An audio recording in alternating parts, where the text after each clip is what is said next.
So we just got back from this little mini vacation, and I want to get this written down while it's still fresh in my mind. Not that it's likely to go anywhere anytime soon, though. Myself, my wife Kimmy, and my friends Ryan and Alyssa, also a couple, decided to go on a little trip up north from where we live, a big Midwest city. Alyssa's dad bought a cabin a few years ago, intending on eventually moving up there, but unfortunately her mom got sick and it's gone unused.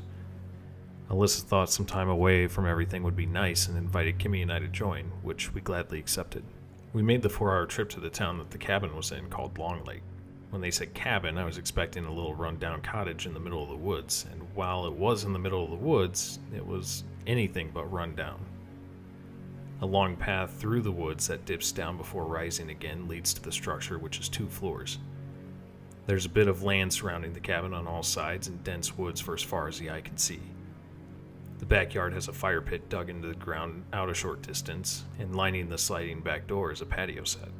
The inside is very open, with a living room connecting to the kitchen connecting to the dining room, and a hallway that has the downstairs bathroom and a bedroom that was completely empty. The stairs lead up to a loft that overlooks the living room, set up kind of like a den, and then opposite that is a hallway with another 2 bedrooms. We each took an upstairs bedroom and got our stuff situated, while Kimmy and Alyssa kind of made the place feel more homey. Ryan and I went outside to chop some firewood. The first odd thing happened when we were all out back having a fire.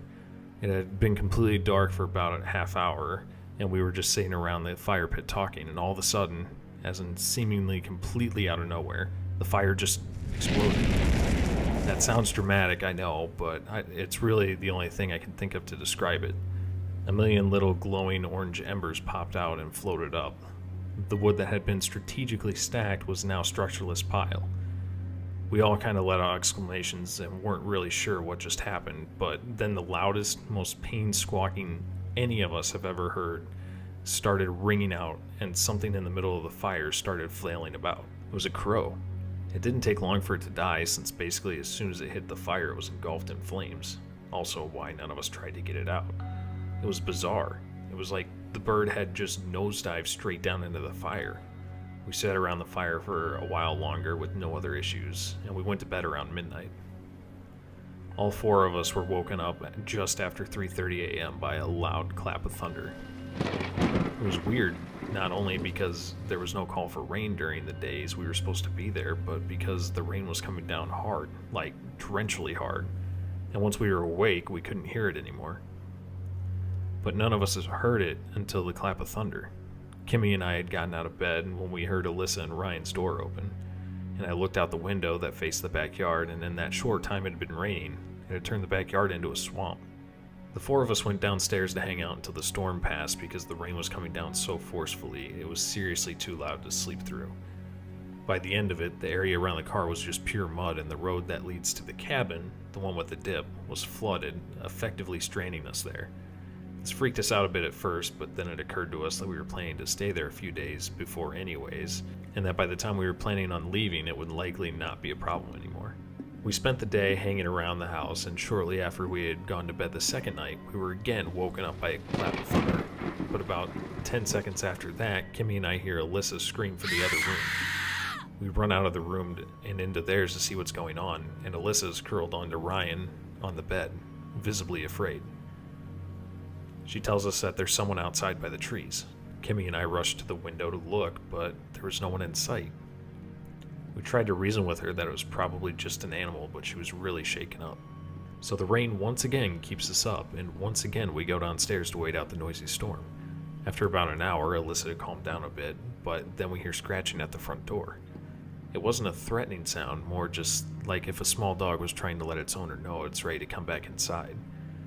Then the chittering started.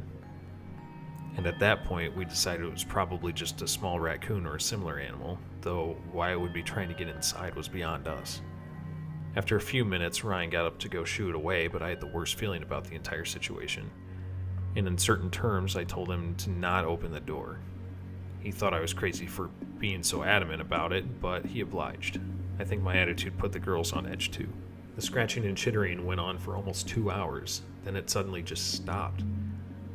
What followed was a sigh and an annoyed sigh, and then a heavy footsteps walking across the wooden porch.